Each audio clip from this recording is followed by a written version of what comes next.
This is Andy Gutierrez from StarWars.com, and you are listening to Coffee with Kenobi with Dan Z. This is the podcast you're looking for. This is Vanessa Marshall, Harrison Dula from Star Wars Rebels, and you're listening to Coffee with Kenobi. Hello, everybody, and welcome to Coffee with Kenobi, show number 334. We are your spoiler-free place for Star Wars discussion, analysis, and rhetoric. I'm your host, Dan Z, drinking One Nation coffee out of my original Coffee with Kenobi logo from 2013. It's got the white cup with the Jedi symbol on it that Corey originally did. A great flashback, a throwback really to the beginnings. This is sort of a throwback in a sense because we're looking at Star Wars: The Clone Wars. However, these are the new seasons, and as listeners of the show have gleaned over the past month and a half, when we review Star Wars: The Clone Wars Season 7, you've got to bring on the one and only Mr. Tom Gross. Oh, well, thank you. It's always great to be here to talk about the Clone Wars and episode 334, you said? Yeah. Yeah. Wow, man, that is, well, and a coffee mug from 2013. Yeah. I was just, what I was thinking, what struck me was 334. What an obscure number. It's a big number, but 334. Interesting. Well, I'm glad to be on show number 334 and to talk about Deal, No Deal. That's right. Deal, No Deal is the episode we're going to discuss. It is the 6th episode in season 7. So I'm going to remember what I usually do or forget to do lately. Let's give an overall kind of opinion of this and a letter grade. Why don't you go first? Oh, yeah. Okay. So let's see. We're going to be a lot different on this one, aren't we? I'm afraid that I might get some booze through the webs, but I'm going to my initial, because my grade changed on a second viewing, but I want to go with initial because that will help me work through some of this. C+ is where I was when I watched this for the first time, and my overall impression was that this it didn't go the direction I thought it would. Now, note, I'm not saying the way I wanted it to go. I'm not trying to write the show for Dave Filoni or anything like that. It wasn't where I was anticipating it to go. I thought that Ahsoka was going to leave and have a new sort of soul-searching adventure, but she stays with the sisters. And I like the sisters, but I don't love them. And so, or in my initial response was, I like the sisters, but I don't love them. I kind of thought that Ahsoka had gotten everything she needed for her place where she is. And so when they go on this little adventure, it just, again, I thought there were a lot of really cool bits and pieces of the episode on my first viewing, but it didn't come together for me. So C+ is where I am. No, I think that's great, and I appreciate your honesty. I mean, again, critical thinking, intellectual honesty, that is how you can trust a critic. So I appreciate your honesty with that. I'm going to give it an A. Wow. Yeah, I rarely give A's on these things, but I think there's some really smart character stuff. I'm not necessarily a huge fan of the sisters either, and I'm not even going to say they're growing on me, but I appreciate what they are doing and how they're actually helping us to laser focus on Ahsoka and who she is as a character in a way that I did not expect. I think there's some cool stuff with Kessel. And then there is one moment in this episode which I think is really, really lovely that we're going to talk about. So as you mentioned, we're still with Trace and Rafa. Notice I didn't have you pronounce Rafa yet because I know you might start singing a kid's song. Baby Beluga, yes. It's been in my mind since last week. Not Rafa. I still, when I was editing that show, I really got a nice chuckle out of that. So thank you for that. You're welcome. So we find out that Rafa has set up something with the Pikes, and right they talk about that right initially, and Ahsoka is very, very skeptical, but she's in this really interesting precarious spot where she wants to help, she wants to guide. But she also doesn't want to appear as worldly or intergalactically as she actually is, because she's trying to sort of be more covert about her history for acceptance and for a lot of other reasons, I think, which are still to be determined. But talk about kind of the conversation between the beginning. So the scene opens, or the show episode opens, with Ahsoka and Trace on top of the ship that Trace has been building, which now we know as the Silver Angel. And I enjoyed this part when she reveals the name of it, because Ahsoka kind of like, the what? I've never heard of anything like that. But hey, it's your ship. You can call it what you want. And then later on in the episode, when Rafa discovers what it's called, she goes, "You might want to reconsider that." And it kind of gives Ahsoka and Rafa a little hint of a connection that will build later on in the episode. But anyway, so they're on top of the ship and just chatting. And a couple things, we learn a little bit more about Trace and Rafa's background in regards to parents, and that there was some sort of an unfortunate split. So we're left kind of wondering and feeling like something really bad must have happened, which living on 1313 seems to be the standard. And then we learn a little bit more about Trace's aspirations and what this ship means to her, and that she has built this ship like just completely on her back, from odd jobs here, odd jobs there, doing this, doing that, a little help from Rafa. She has built this ship piece by piece to what it is now. And Ahsoka says, "Impressive." And Trace says, no, impressive. No, I'm sorry. I didn't put the comma in my notes. No, impressive is coming up. And so it was like, okay, this, like, she's about ready to experience a dream here. And so it was a nice moment, a nice way to open up the episode.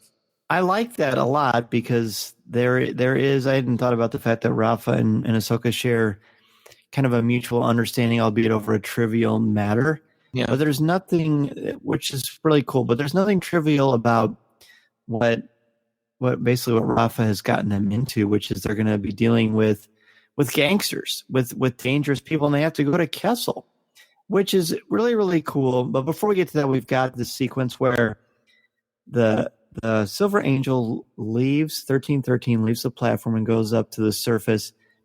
And then there's this wonderful moment, which is one of my favorites in this season so far, where Ahsoka says, "You can't, this is the military lane. You can't be in this lane. You gotta get out of this." And then this powerful sequence where Anakin is on the bridge, and he's basically, it's very similar to the Return of the Jedi. Where is that shuttle going? Shuttle Tiberium. Where is your cargo and destination? Yes.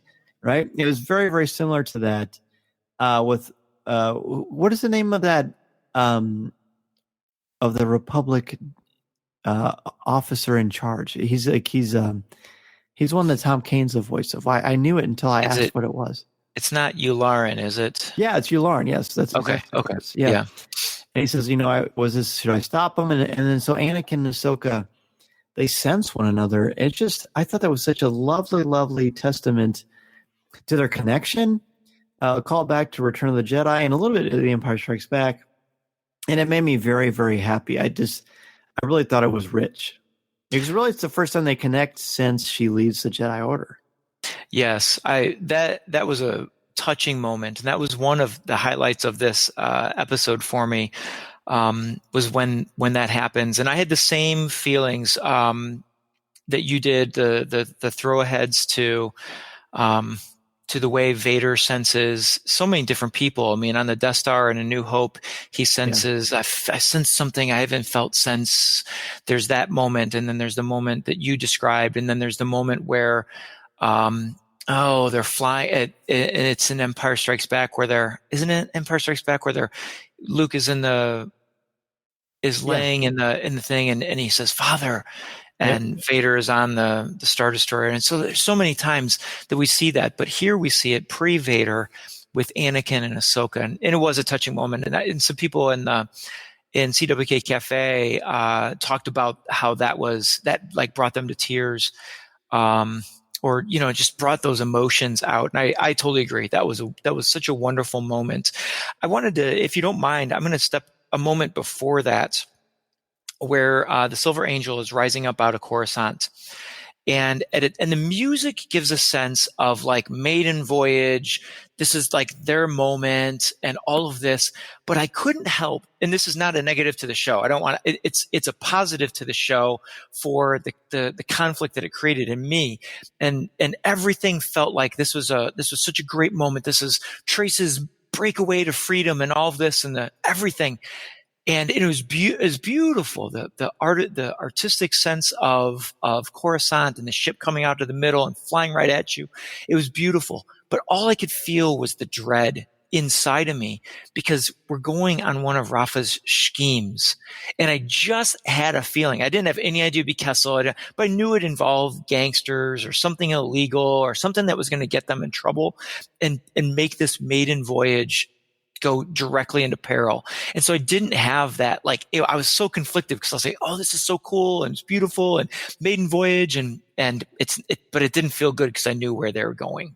No, I agree. I will say I was a little thrown. I mean, she spent how much time and how much money and how many resources to build a ship that has a hyperdrive that functions, and she's able to put it into light speed, which I feel like that would be a lot more challenging. But I mean, I haven't seen all the trial runs, so I don't know. But it kind of broke the verisimilitude briefly.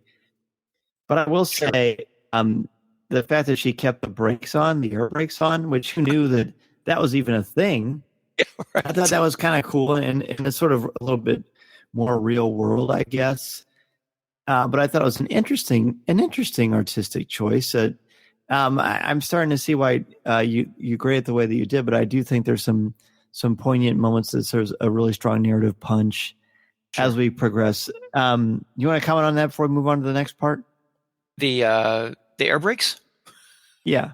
Or just any of it. I mean, the hyperspace, the fact that suddenly, wow. Because I felt like she did it. So the problem with this one is that I watched this one the same week that I watched Solo again. And that great moment when Han walks onto the bridge or into the cockpit of the Falcon for the first time, and they go to hyperspace, and it's this complete sense of wonder and awe that he has. He just falls in love with the Falcon in that moment. And I guess I was kind of hoping for that with Trace, but she just kind of seemed, well, honestly, she kind of just felt like a kid over her head, which I guess is a little bit more appropriate now that I think about it. Yeah, what a cool juxtaposition and like happenstance that you watched those two things at the same time. You know, Solo's maiden voyage of the Falcon, or with him in the Falcon in the cockpit, and then here Trace in a similar type of situation, and the same planet is going to be involved in both stories. Interesting. It did cross my mind that did she calculate hyperspace travel? But you know, I think the whole air brakes, and there is another instance, you know, when she gets into the wrong lane and things like that, just demonstrating sort of her novice excitement of flying. And so I could appreciate that. And, you know, and that does come back later on at the end when they try to escape at the very, very end, which I'm sure we'll talk a little bit about. So yeah, I think the space travel, while simplified, I think it worked for the episode at this point. Yeah. Oh, I think so too. And like I said, now it makes more sense when I think about it, because of course, this will be a very big moment they are very much in over their heads. And if not for Ahsoka, they probably wouldn't be alive by the end of the episode, quite honestly. I would agree. So they make it to Kessel, again, speaking of Solo, because that's where we actually see Kessel for the first time on screen, as far as like the big screen movies. But we see two parts of Kessel. The first part of Kessel we see is lush, is beautiful. It's got this amazing palace, but you just kind of get this sense that there's some wrongdoing, or there's just sort of something isn't right about this place. So we meet the custodian of this incredible palace and the servants, and there's a lot of unease there. A lot of moments where Trace is basically trying to assert herself, again, like a kid, showing, "Hey, look at me. This is what I can do. Let's put this on the fridge, Mom and Dad, that I did this great accomplishment. I flew this ship," and things like that. But it also underlines this tension where you, like, the treatment of the slave or the more like the slave starts to drop the serving tray, and you get the sense that the things are more than what they seem on the surface. Yeah, and I like the assessment of Trace's sort of demeanor in this location, and I felt like, so there you had the naive excitement, and then you had Rafa kind of playing it cool, but also in, I won't say a naive way, but she's playing it cool in sort of a novice way, and then you have Ahsoka, who this is standard fare for her. So we can kind of see where all the players sit here. And when Ahsoka says that and the guy drops the tray, boy, you felt that, you realized, oh, there's tension here, but the custodian just handles it very well and says, I'm not aware of things like that. Our stuff is, and has the line ready. And so we learn that they're there to pick up unrefined spice, which we know from the rest of the Star Wars mythology that's generally not acceptable in legal terms, and so they're in deep here. And yeah, sure, there's a lot of money at stake here, and Rafa, I can see why she's excited about this. This is a big deal, and he's talking contracts and everything else, but this is they're playing out of their league of 1313 at this point. Absolutely, and this is a metaphor for the danger of drugs and the problem with drugs, and they said, no, this is going to make some powerful medicines. Could spice in the Star Wars universe be used for medicines? Maybe. I don't know that for sure. Mm-hmm. But obviously Ahsoka has got a bad feeling about this, so to speak. Indeed. So then they have to leave the atmosphere and come back. And this brought a lot of interesting conversation with Mason, where he's like, why don't they just go in a straight line? And I said, I don't know, maybe like kind of slingshotting up into the atmosphere and coming down below is more effective. I'm not sure about that. I thought that was an interesting question. Yeah. And at first I had to kind of think about, is this even the same planet? But it is. It's very much, there's a lot of duality in this episode and the previous one between Trace and Rafa, between different sides of Kessel. But in the case of Kessel, it's still the same place. One is just a little more obvious about what it's trying to do, and one is trying to put up an air of sophistication, but underneath is darkness. And it's a little too early to say that metaphor matches perfectly with Rafa and Trace, but it very well might be that as we move along too.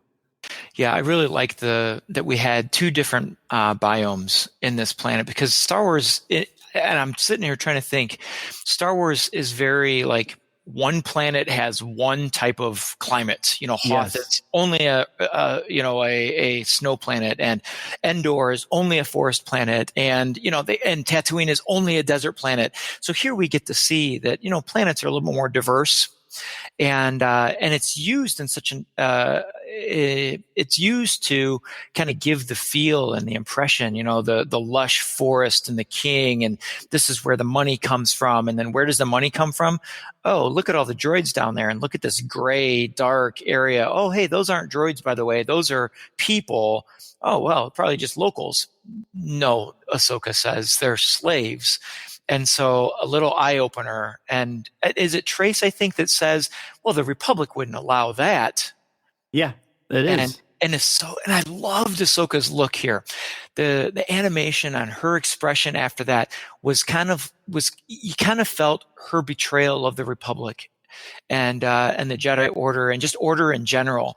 That, yeah, why would have I fought for such things as slavery? And it was just a quick moment that I caught only in the second viewing, that I felt a little bit of betrayal in that statement in Ahsoka's eyes.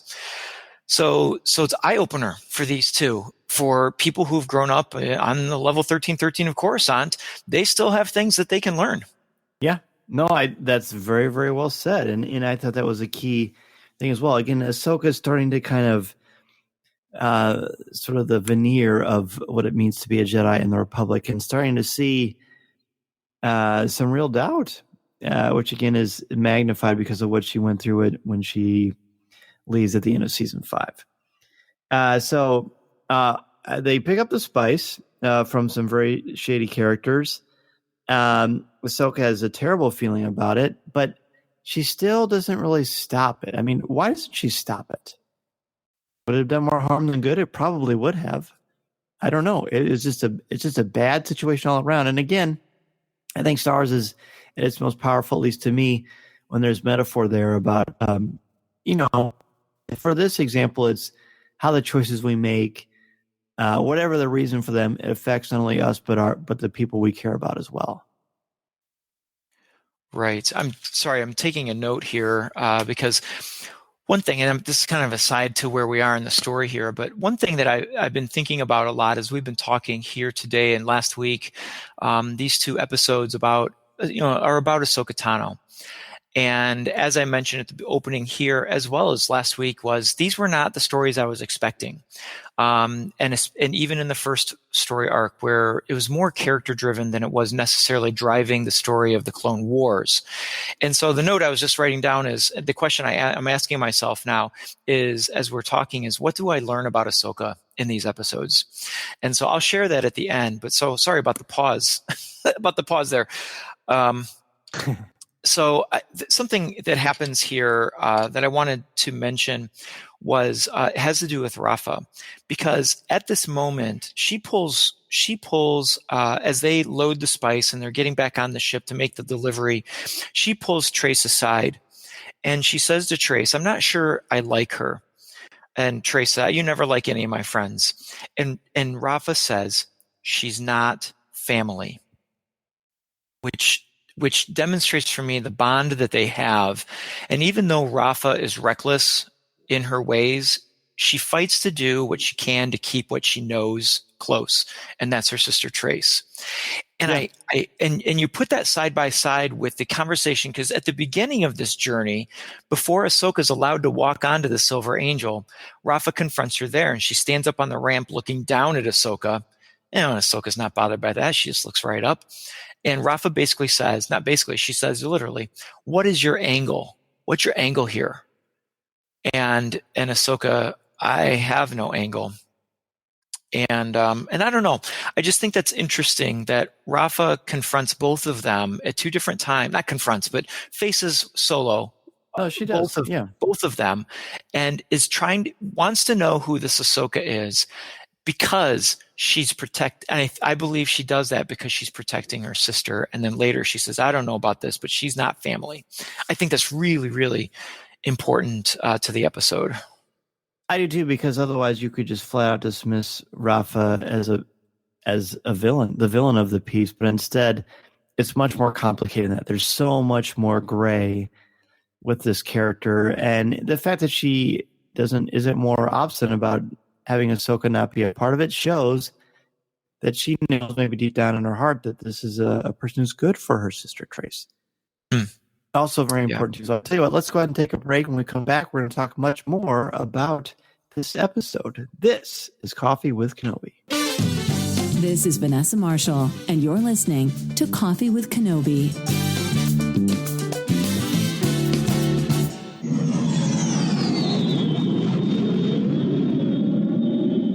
As everyone knows, MEI and Mouse Fan Travel is the official travel partner of Coffee with Kenobi. They are wonderful and have always been so great and kind and supportive to me and my family, both for our travel and for travel for the show. Naturally, recently, travel is very, very different. In fact, it's not going on right now at all with everything going on in the world.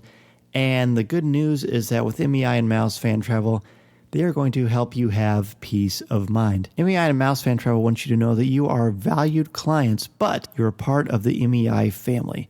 They are putting their decades of experience to work to guide you through this uncertain time. They are going to be your advocates and are going to keep you informed and prepared to travel with confidence when you are ready, when you are comfortable. And they are suggesting that you postpone but don't cancel. They're still open for business. They will help you dream of your next trip. It doesn't have to be in 2020. It can be 2021 and beyond. This is why I love and trust MEI and Mouse Fan Travel, because they will take care of it and me. And they will you too. They're going to be looking up things and helping me and all of you to have peace of mind so that when you're ready, when things have settled down, MEI and Mouse Fan Travel will be the place for you to go. If you have any questions, be sure to reach out to MEI and Mouse Fan Travel, of course, or go to www.coffeewithkenobi.com/mousefan-travel. We are back, and we were just talking about Rafa and how she's very much a great character because we don't have her whole story yet. We don't know where she stands. But what we do know is that when everyone is arguing about what to do, once Ahsoka finally makes the connection of what Rafa's plan is, and everyone is very honest about this, Trace can't take it when they're fighting, and she's frustrated. She in a reactionary moment, she dumps the spice, which, Star Wars fans know, dumping cargo, not a good idea historically in the world of Star Wars. But it causes some problem. And I actually found myself kind of clenching my fists, like in angst, saying, oh my gosh, well, that was a terrible decision. What's going to happen now? They've really put themselves in a really, really bad spot. So did you feel similar tension? Oh, I mean, yeah. I mean, how many times have we heard this in the Star Wars saga? Solo dropping the shipment, and Jabba chasing him all over the galaxy and finally carbon freezing him. I mean, yeah, it was when she flipped those switches and they showed the outside of the ship, I said, no, this cannot be happening. And she does. But what is she, the reason she does it is because no one's taking my ship. It means so much to her, and why wouldn't it? I mean, think about I'm proud of my Legos when I build them. She built a whole ship that actually works and goes into hyperspace and has air brakes and things I didn't even know they had. And so yeah. I totally felt the pressure of that there. And so that argument I thought was really, really interesting. And one thing that came to mind, and so I brought this up earlier, and here's where I want to address it. Yeah, I said earlier that they had that Ahsoka and Rafa have this connection between sort of questioning the logic or the emotion of the Silver Angel as a name. Well, here it's in this argument that I start seeing them connecting a little bit more, but as good guy or a good sister, bad sister. I almost saw both of them as Trace's sister in this because Rafa is really saying, hey, this was a payout. This was what we needed to get rid of our debts. This is what we needed to make a name for ourselves. This is what we needed for the next step of our venture. And Ahsoka's looking at the galactic side of it saying, look, this is illegal. Maybe we could take it someplace where they could make medicine with it. And so you had Trace was being pulled between the two of them. And what cracked was when she said, they're going to take your ship. They're going to take your life. They're going to take, when Ahsoka ends up saying that because she's like, you don't know what you've gotten yourself into. When they discover you don't have this, they're going to take all these things. And Trace is like, no one's taking my ship. And she stops listening while Trace and Ahsoka continue to fight. Yeah, exactly. And so I saw that connection between the two of them in that argument that I thought it was an interesting moment, but it was a solid moment of the episode. Oh, I agree. This is why this episode is an A for me, because of the character pieces and the authentic dialogue, and there it feels like the tension between the three of them is powerful. No one really knows who to trust or where to go. They have an inherent affection for one another. Even Rafa does for Ahsoka to a degree because, she's not all bad. She sees how she's good for Trace. Now she believes in Trace and she's helping them. She certainly gives suggestions, and she's quite insistent, especially when she seems to be the most clear-headed. And she certainly, as I said last episode, she's the fulcrum between the two of them, which I don't think is an accident. But this is why I like this episode so much, because of what we learn about them. I mean, this is a perfect example of what a literary foil is. A foil, they have similar sort of an alignment, I guess, for a Dungeons and Dragons term, but they have very, very different ways about it, how they get across what their plan is. And I think it's really, really on display here, really, really well. So eventually they go, and it's time to Were you going to say something? I was just going to say one thing, and that was, I'm so glad you brought up the idea of the fulcrum, because a note I wrote down that I thought was really powerful and demonstrates that is when Rafa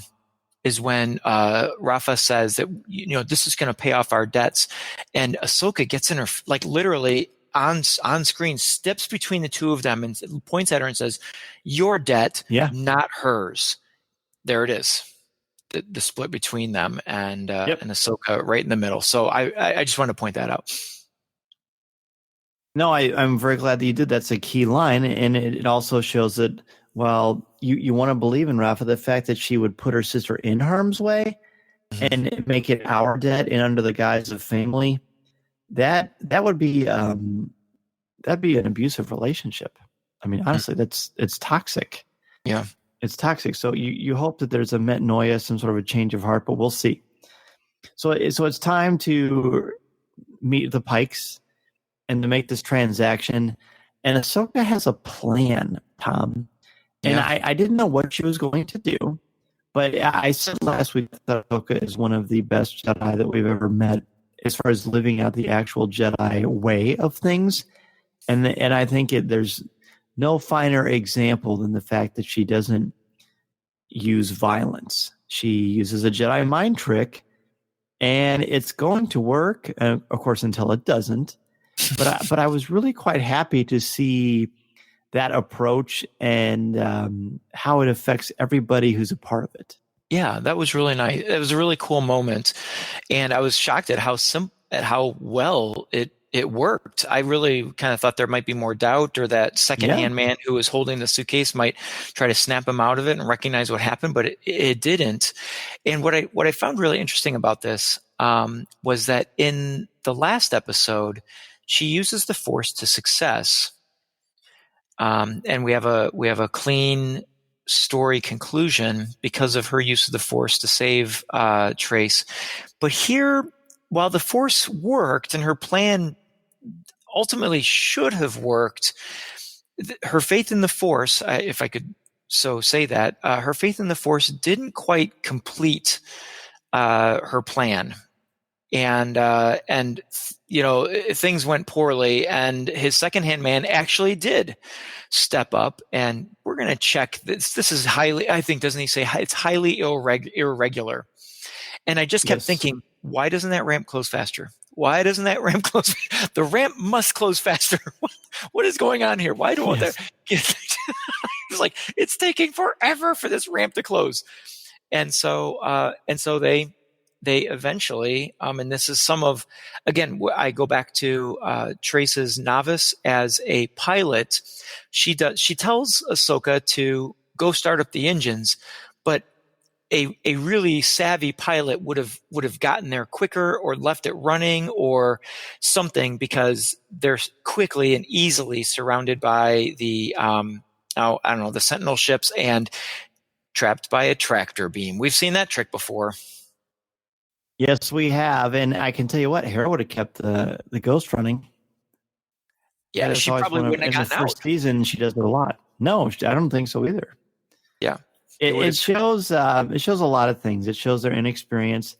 It shows that even with the best of intentions, Ahsoka is still using deception and dishonesty, and it doesn't work out, right? Yep. I mean, when you're dealing with gangsters, I think all things are out the window. But she should have been in that situation in the first place. I just think it's continually fascinating that Ahsoka is an observer, but she's also very much an active participant, and it makes for quite a challenging paradox, which is also in line with the Jedi paradox of being peacekeepers who are generals in a war. Interesting. Yes, yeah, it's really ironic. So we get a nice sort of a cliffhanger. I'm really excited to see what's going to happen. But again, I want to reiterate the reason this is an A is because of those key moments like that conversation on the bridge where Ahsoka is asserting herself and Rafa reveals, it's not your debt. It's not her debt. It's yours. The moment with Anakin and Ahsoka, their connection, seeing it played out in that fashion, and besides the metaphor of Star Wars playing on nostalgia, to actually advance the story, that as a gimmick, I think is just really, really, really tremendous. So it's pretty easy for me to see why this was one of your favorites. I can see how this is a solid A for you.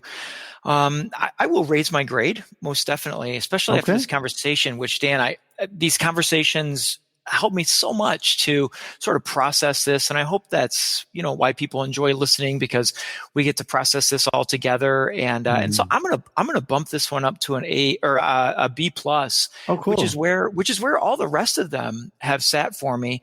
And I have a feeling that once all is said and done, I'm easily going to just bring the whole season up to an A, because it is all so interconnected. So speaking of interconnected, there's one thing I wanted to mention about the conclusion of the episode. And then I wanted to tell you the things that I learned about Ahsoka, because I think that's going to be really important as we play this out and then connect her to the novel Ahsoka that goes to Fulcrum Ahsoka. And so at the very end, when they are trapped in the tractor beam, I don't know, Rafa says to Ahsoka, "When I'm interrogated, I'm blaming you." Trace very wisely, interestingly enough, says, "This time there's plenty of blame to go around," which took me directly back to the very opening, the opening. What did you call it last week? A fortune cookie? Yes. Where the fortune cookie of this episode was, mistakes are valuable lessons, often learned too late. And here all three of them are in a real pickle. So I thought it was a very nice, wrapped bow at the top. Nice episode, handed off.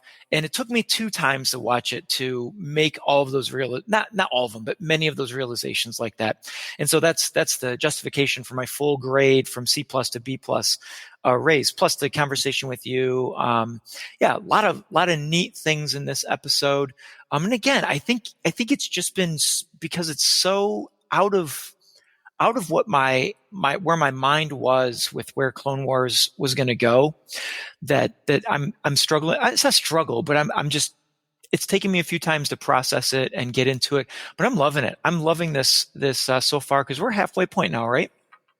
Yep, we are. This is I hadn't thought about that, but yes, this is the halfway point. 2 more episodes, I'm assuming, of this arc, and then the one we've all been waiting for, the Siege of Mandalore. Yeah. So what did I learn about Ahsoka? So I learned that Ahsoka still has a connection to Anakin, and a pretty strong connection. And because we saw something in their faces when Anakin makes the connection. There's something there, and so I don't know what that tells me yet, but we know that doubt in what she fought for originally. The comment about the slavery and the Republic, and the sort of paused moment that she has there, where I think she's questioning, I spent my entire childhood fighting for something that maybe I can't believe in, or maybe it went wrong. I don't know what it is that she's doubting here yet, but there's doubt in her mind. And then at the very end of the episode, it's the Force doesn't solve all the problems. That's great. That's totally great. And I think it's, this Star Wars is full of evidence of, you can't rely on your power to be who you are, right? To define your role, your importance. Speaking of Clone Wars episodes, Mason and I also just watched the one where they went to the lair of Grievous. It's one of the fortune cookies. Just because you have that power and that ability doesn't mean you should be using it or flexing. Whenever I'm, a lot of times when I'm talking with students, I'll make a comment about, well, I wrote something on StarWars.com, and someone will go, "Mrs. O, you're flexing." I'm like, no, I'm actually just telling you something that I did, or something that you can read about that I happen to write. And it's very interesting. That's great. You're flexing. Yeah, and kind of an interesting parallel there, really. Listening to Coffee with Kenobi, you are the podcast you're looking for. This is.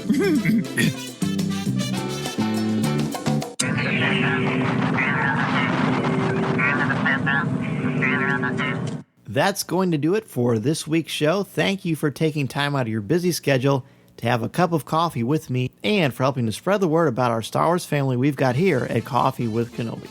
to join us in the CWK Cafe, which is our Facebook group, and share your Star Wars thoughts, comments, reviews, and opinions in a family-friendly, spoiler-free place that is also drama-free, go to www.coffeewithkenobi.com/community and be part of the conversation, talk about this week's show, or just talk some Star Wars. It is a lot of fun, and you'll make some new friends, as well as catch up with longtime friends there as well.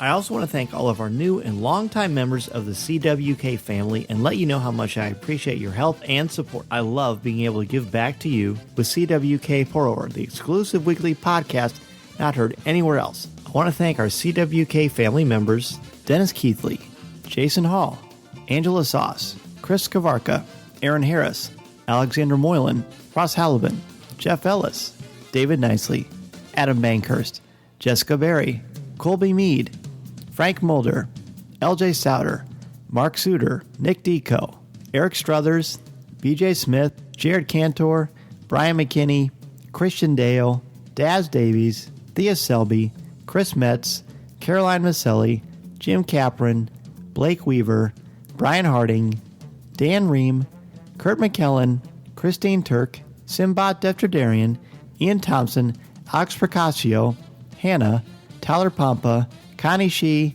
Susan Gray, Chelsea Sansbury, and Josh Boylan. If you want to be an exclusive member of our CWK family, go to www.coffeewithkenobi.com/support.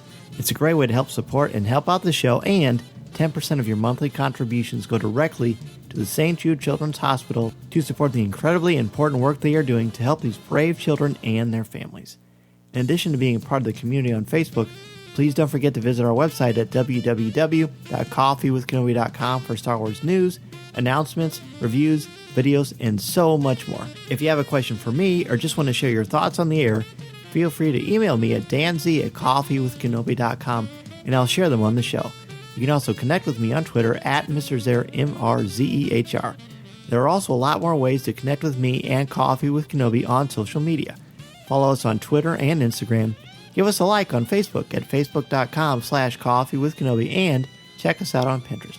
You can find me twice a month on the podcast Looking at Lucasfilm, part of the Jim Hill Media Podcast Network, and you can find my writing on CWK's website, as well as StarWars.com and on IGN. And if you are considering starting a podcast or a blog, let me know how I can help you get started and help you make your creative vision a reality. Be sure to check out danzymedia.com and we can get the process started. I am also available to come to your school, conference, business, or organization to talk about how to tap into your strengths and help you bring out your very best. I want to inspire you to be inspired.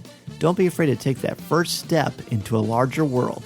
Thanks as always to our CWK sponsors, especially MEI and Mouse Fan Travel, our travel partner and your one-stop shop for all things Walt Disney World, Disneyland, the Disney Cruise Lines, or anywhere on the planet that you want to go on vacation.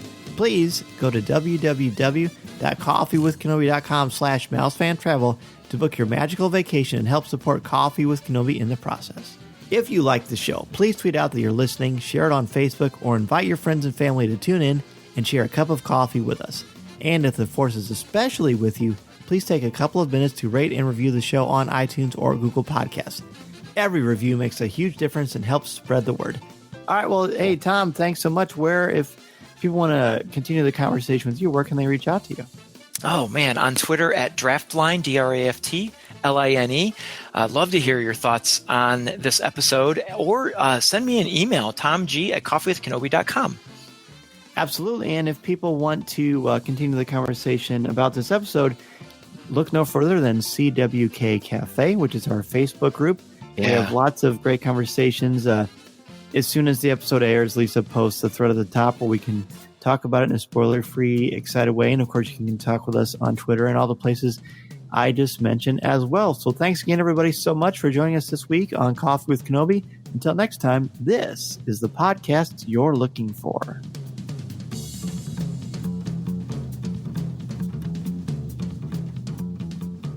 This podcast is not endorsed by the Walt Disney Company or Lucasfilm Limited. It is intended for entertainment and informational purposes only. The official Star Wars website can be found at www.starwars.com. Star Wars, all names, sounds, and any other Star Wars-related items are registered trademarks and or copyrights of Disney and their respective trademark and copyright holders. All original content of this podcast is the intellectual property of Coffee with Kenobi unless otherwise indicated.